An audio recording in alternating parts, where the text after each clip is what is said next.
Français, le français, le français, le français. Très bien. Mais il n'y a pas d'autres vecteurs, d'autres facteurs d'identité. À force d'insister sur un des facteurs d'identité, vous risquez de sombrer dans autre chose. Par exemple, la majorité des immigrés au Québec viennent d'Afrique du Nord ou d'Afrique tout court, parce qu'ils sont là-bas francophones. Et au bout d'un certain temps, on se rend compte que le facteur linguistique n'est pas le seul. Et il peut être trompeur, justement. Alors, cette crispation sur la langue devrait nous faire réfléchir. Est-ce qu'on ne fait pas fausse route? Parce que vous avez d'autres identités de la langue. J'ai parlé de la francophonie, et l'anglophonie. Ah, surtout pas les anglo-saxons. On ne dira pas stop, mais on dira arrêt. Bon, très bien. On ne dira pas ok, mais on dira d'accord. On a sauvé notre identité. Bon, c'est un peu caricatural. Mais attention, allons plus profond. Allons plus profond que cette identité purement linguistique. Essayons de voir si l'identité ne se situe pas au niveau de certaines valeurs clés, centrales. Qui serait quoi? L'être humain, la personne. L'homme avec un H majuscule. Ça veut dire un humanisme.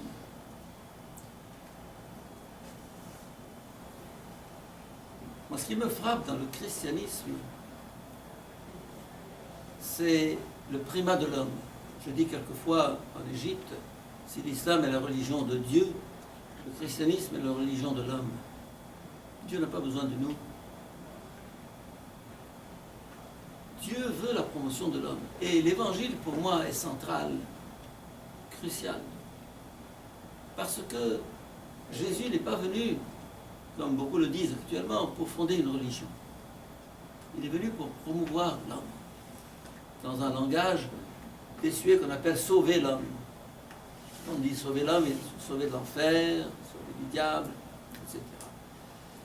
Il est venu promouvoir l'homme, mettre l'homme debout.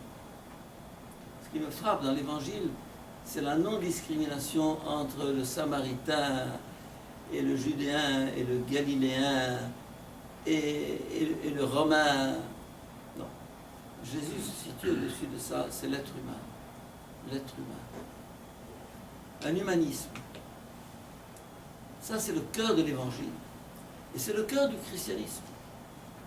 Mais il y a eu l'Église. Comme disait Loisy, Alfred Loisy est un prêtre du début du XXe siècle qui a été condamné par l'Église parce qu'il a tenu ce propos qui paraît très intéressant. Jésus est venu annoncer le royaume et c'est l'Église qui est venue. En d'autres termes, elle est venue par accident. Et la question que je me pose, et que nous devrions nous poser, parce que si nous voulons nous réconcilier, si je puis dire, avec notre passé, il faut repenser cette notion d'église et de christianisme. Car tel qu'il a été, il est inassimilable. Et c'est pourquoi il est rejeté. Parce qu'au nom de votre humanité, vous avez rejeté une certaine vision et une certaine réalité de l'Église oppressante et oppressive. Mater et magistrat dominante, maternelle, maternante. Non! Merci! Ouf! Je veux penser par moi-même. Je veux être debout. Maman, s'il te plaît, stop! Comme tout adolescent. Maman, papa, s'il te plaît, laisse-moi tranquille. Je fais mon choix. C'est la crise des années 60 au Québec, 64. Quand je suis venu au Québec la première fois, en 65. Et quand je suis descendu, après 11 jours de traversée de l'Atlantique à Halifax, je suis descendu avec mon col romain, et puis j'ai eu droit à Good morning, Father. Good morning, Father. Maintenant, si j'allais à Halifax, même avec mon col romain, ce serait très différent. En d'autres termes, le Québec des années 60, fin des années 60, tellement changé. Un rejet de toute tutelle religieuse, et notamment celle de l'Église catholique.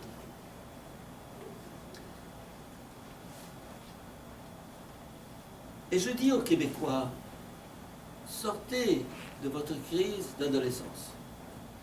Vous allez me dire, vous nous insultez. Je n'insulte personne. Non. Votre réaction était bonne, était saine à l'époque. L'Église vous étouffait, vous étranglait, vous écrasait. Très bien.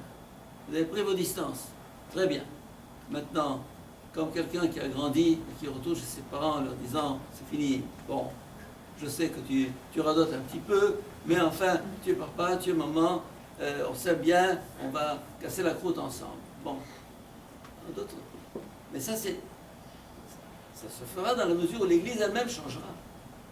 J'ai ici, pour ceux qui ont envie d'ouvrir leur Internet, Lettre au pape, que j'ai écrite en 2007, où je lui explique ce qu'il doit faire. Une lettre très dure, enfin pas très dure, mais très réaliste. Vous la trouverez en français, en anglais, dans d'autres langues. Eh bien, parce que je dis au pape, il est -5. Sans une réforme radicale, l'Église va à la dérive,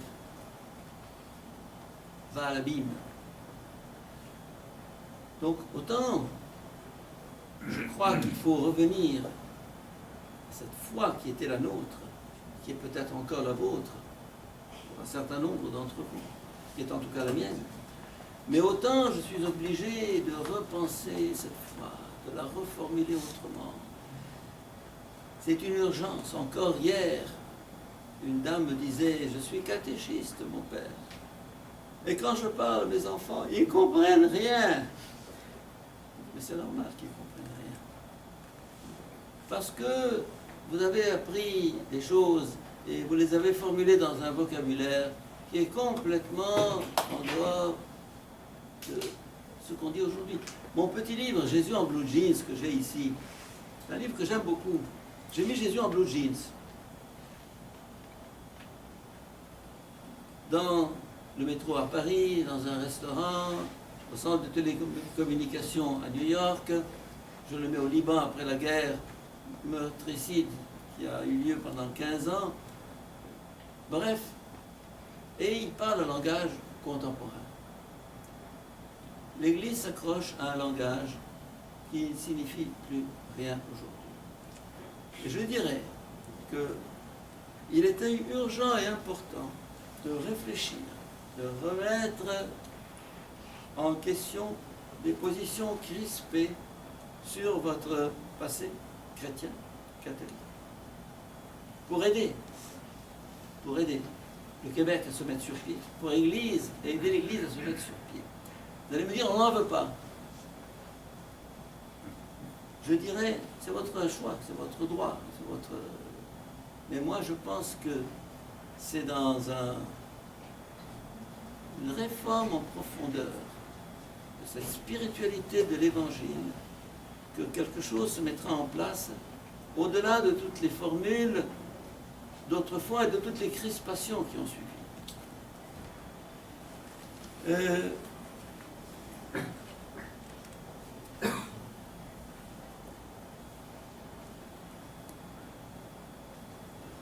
Je veux citer une phrase que j'ai beaucoup citée au cours de cette tournée de conférences d'un de mes confrères jésuites, le père Paul Valadier.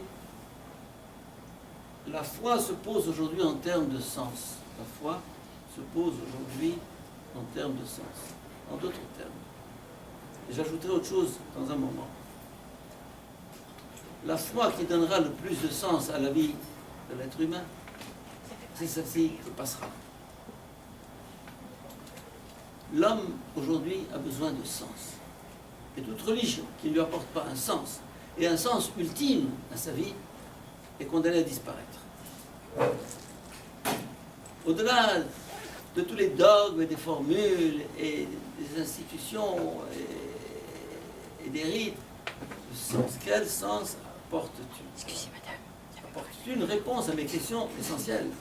La vie, la mort, la souffrance, l'amour. C'est pour ça que j'ai beaucoup de livres sur l'amour et la sexualité. La sexualité, qu'est-ce que c'est que la sexualité aujourd'hui? Tout ceci a besoin d'être mis en situation. Il s'agit, je dirais, de se construire une vision du monde à partir des éléments que je trouve ici et là, pour que je trouve un sens. Et l'identité ne consiste pas à copier tel ou tel ou à se référer au passé. L'identité est une intégration de sens que je trouve à gauche et à droite. On criera à ce qu'on appelle le syncrétisme. Le syncrétisme consiste à prendre, c'est le self-service des religions. Un peu de bouddhisme, un peu d'hindouisme, un peu de New Age, un peu de catholicisme, un peu d'orthodoxie, un peu de ceci, un peu de cela. Je me fais mon petit plat et puis je mange. Je pense qu'au-delà du syncrétisme, il y a ce que j'appelle synthèse intégrée, qui intègre les religions, les philosophies et les dernières données de la science. Pourquoi Teilhard de Chardin était pour moi un éblouissement? Parce que j'ai trouvé un système cohérent, which makes sense, comme on dit en bon français, et qui, je me suis dit, ah, là, je vois que c'est pas du plaqué. Alors, l'identité consiste à dépasser ces crispations pour se mettre clairement en face des questions, des problèmes, des religions, des philosophies, des points de vue, pour se dire, qu'est-ce que je veux, qu'est-ce que je suis?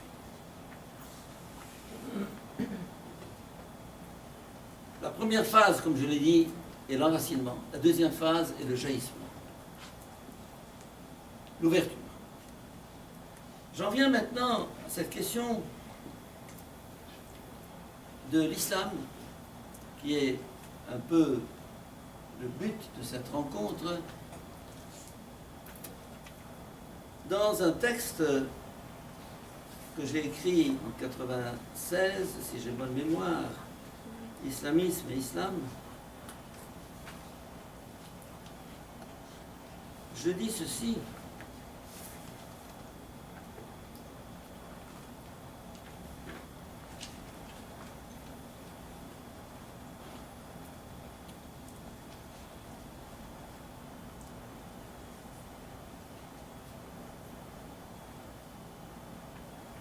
Bon, je ne trouve pas. En tout cas, l'islam a toujours été intégrateur, jamais intégré. Assimilateur, jamais assimilé, historiquement parlant. Donc je me réfère à l'histoire. L'histoire nous montre que l'islam ne s'est jamais intégré nulle part. Il a toujours intégré. J'appelle ça un creuset fusionnel, où toutes les cultures, civilisations, modes de pensée fusionnent et là sont bouclés dans un système clos qui a sa cohérence, qui a sa consistance et qui se défend en général par la force. Et toute personne qui cherche à en sortir sera tuée. Au nom même des principes de l'islam. Vous le savez comme moi, je ne vais pas insister là-dessus. Alors, pourquoi est-ce que l'islam pose un problème particulier par rapport aux autres religions, aux autres cultures, à la culture chinoise, hindoue, que sais-je? Eh bien parce que l'islam a un projet hégémonique qu'il proclame haut et fort et dont il ne se cache pas. Et donc, en d'autres termes, l'islam ratisse les identités, ratisse les cultures. Il n'y a qu'une seule identité, c'est l'islam. Il n'y a qu'une seule nationalité, c'est l'islam. Il n'y a qu'une seul groupe humain, l'humanité, la Ummah. La Ummah qui doit grouper tous les humains de la terre sous l'égide de la loi musulmane qu'on appelle la charia et du dogme qu'il n'y a de Dieu que Dieu. C'est un projet clair, consistant, qui est proclamé depuis le XIVe siècle et qui est reproclamé aujourd'hui dans le monde entier. Beaucoup, notamment en Occident, ne le prennent pas au sérieux. Ils disent, c'est pas sérieux ça. Vous n'allez pas me dire qu'au Québec, nous aurons la charia dans 20 ans.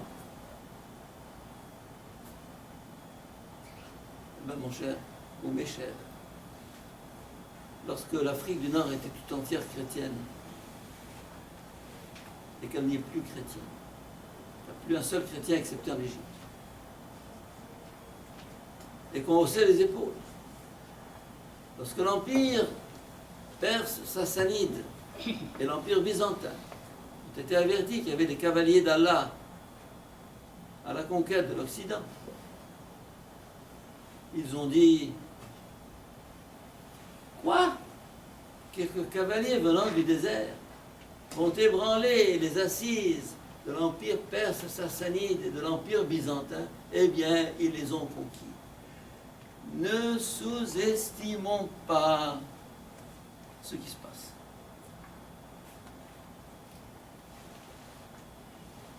Car il y va de l'avenir de votre culture, de votre identité, de votre humanité, de votre civilisation. Ce cri que je lance, cet appel, et pour moi, me brûle le cœur. Depuis plus de 30 ans, en Europe, je vais chaque année pour des conférences. Je tirais la sonnette d'alarme. Et tout le monde me rigolait à la figure en me disant « Mais tu plaisantes ». Et maintenant, quand j'y vais, ils me disent « Tu avais raison. Ils sont partout. » Ils sont partout. Et ils sont cohérents avec eux-mêmes. Ils ont entièrement raison. Ils croient à quelque chose. Et ils l'implantent. Et par tous les moyens. Infiltration, persuasion, dissimulation ou violence. Quand ça ne marche pas, violence. Infiltration dans tous les pays européens actuellement. Ils ont leurs hommes, leurs pions au plus haut niveau de l'administration. Les rouages de la justice, les rouages de l'exécutif, les rouages partout. Obama a 6 frères musulmans comme conseillers supérieurs. Il a une secrétaire, elle aussi, qui est du même mouvement. Ils sont arrivés, bravo. Au Canada, ça vient, lentement, ça vient. Je ne vais pas vous expliquer ce qui se passe, vous le savez mieux que moi. Et c'est pourquoi, si vous voulez sauver votre identité, et ce sera la fin de mon exposé, bien que j'ai des tas de choses à dire encore, si vous voulez sauver votre identité, il faut vous organiser.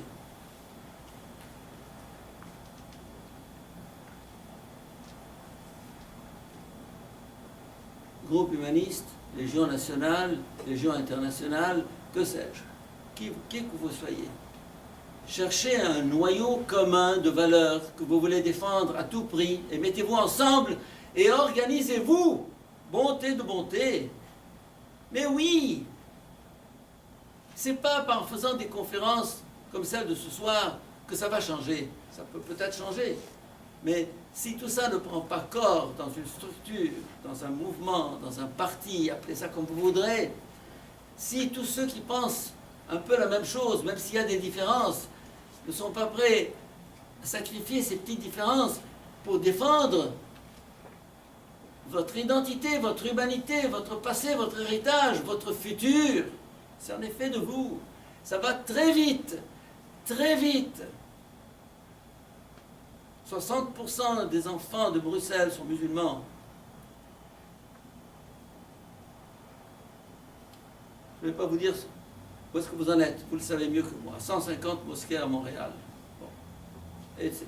Et tout à l'heure, dans la voiture, on me parlait de Trois-Rivières, où il y a déjà, je ne sais plus où, ça avance lentement. Ils ont la patience. Moi, au terme de ce texte-là, je dis, le musulman a en lui la certitude d'avoir raison, de posséder la vérité. Cette conviction a pour conséquence la froide détermination d'aboutir, de réussir, un jour à conquérir le monde envers et contre tout.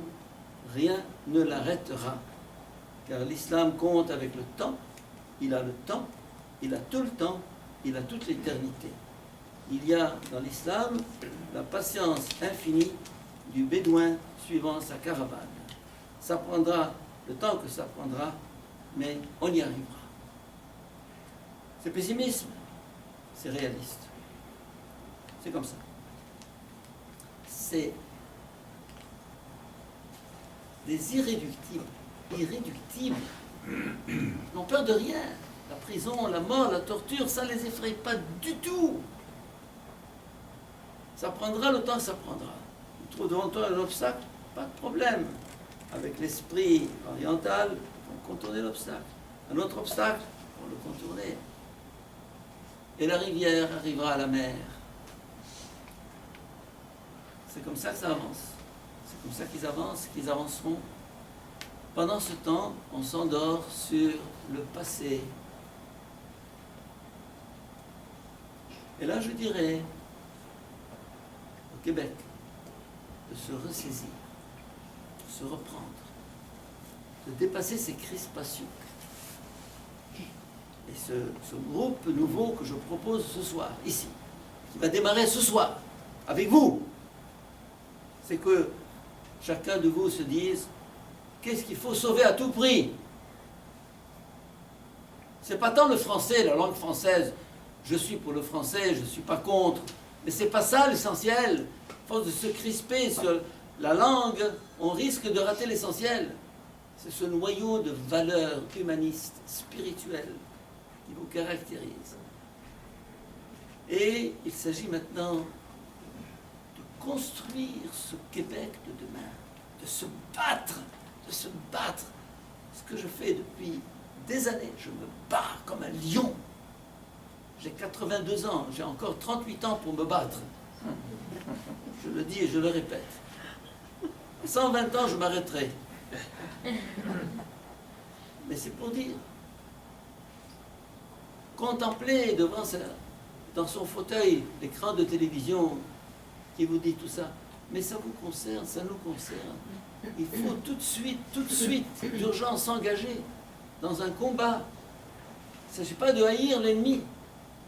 Il s'agit de promouvoir la vérité, la justice, les droits de l'homme, les valeurs.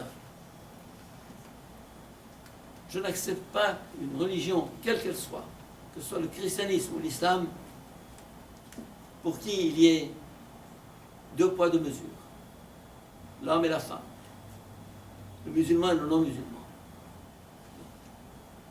Il faut dire que le christianisme a eu du temps à comprendre ça. Il a fallu Vatican II pour dépoussiérer un peu tout son passé. Mais c'est fait.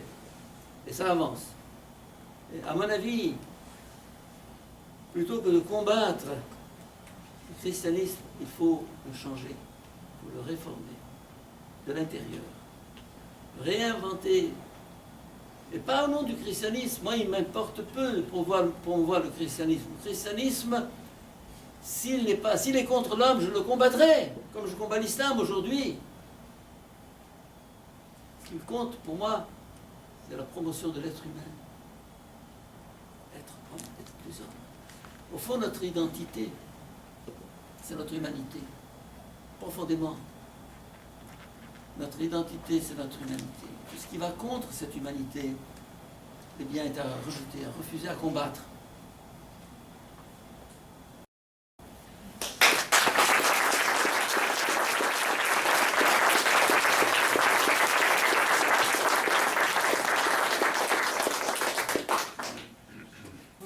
Voilà, vous pouvez vous asseoir, Père Boulade. Je suis assis Ah, comme oui, ça. Je n'avais pas prévu ça de cette façon-là, là, mais il y a quelques minutes, le Père Boulade s'est qualifié lui-même de fou. Alors, je le remercie parce que je me sens moins seul.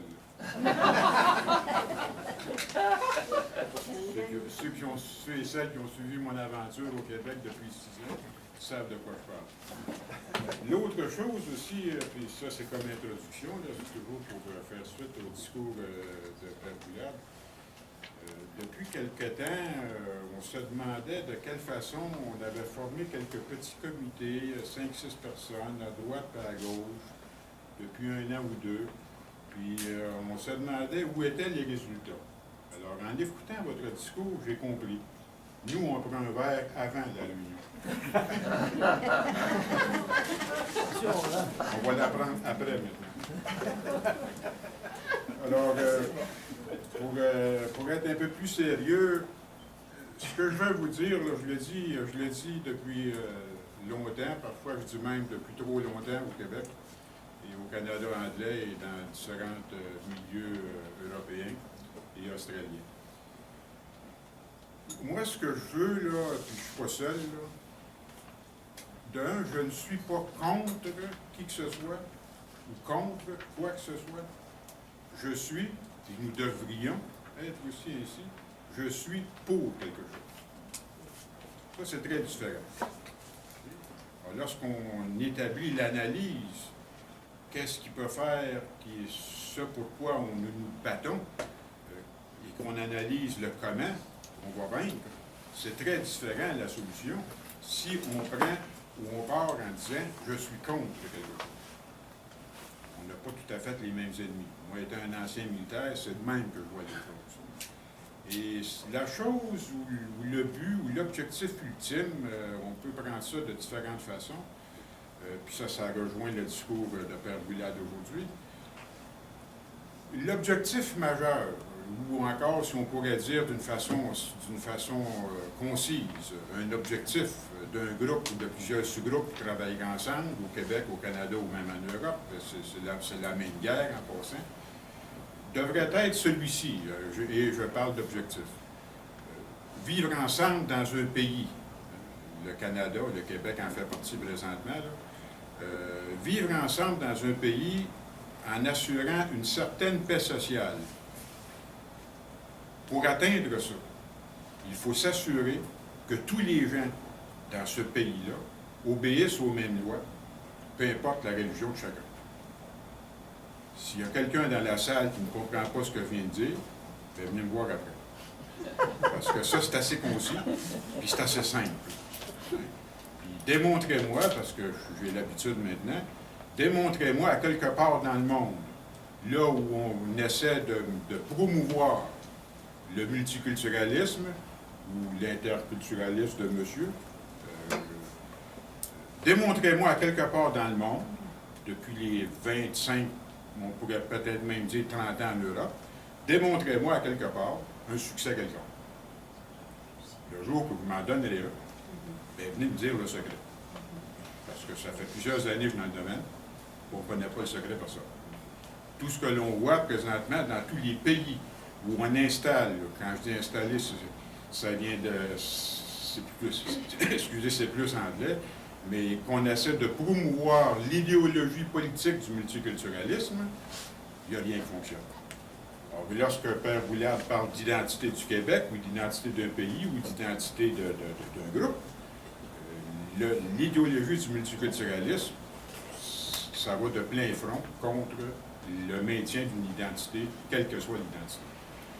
De un, si nous voulons, comme le Père Boulade propose, puis on en parle depuis quelque temps ici au Québec, de s'unir ensemble pour faire quelque chose, il faut avoir un objectif commun. Lequel objectif, je vous répète un petit peu ce que je disais il y a quelques secondes, s'assurer qu'on vit dans un pays où tous les gens obéissent aux mêmes lois, peu importe leur religion. Alors, si on parle d'accommodement pour religion, parce que M. Bouchard l'a dit lui-même avec l'interculturalisme lorsque je lui ai posé la question, le multiculturalisme canadien, M. Bouchard, vous dites, excusez l'expression québécoise, ça vaut pas de la merde, mais vous dites que l'interculturalisme, c'est le miracle. Avec le multiculturalisme, on fait des accommodements pour les religions. Dans votre, je l'ai dit ça de même, dans votre patente d'interculturalisme, il va y avoir des accommodements, bien évidemment, on peut les avancer. À chaque fois qu'on donne un accommodement pour une religion, on perd du terrain quelque part, soit du côté identitaire, ou soit du côté paix sociale à long terme dans l'élément dans lequel on exécute la religion.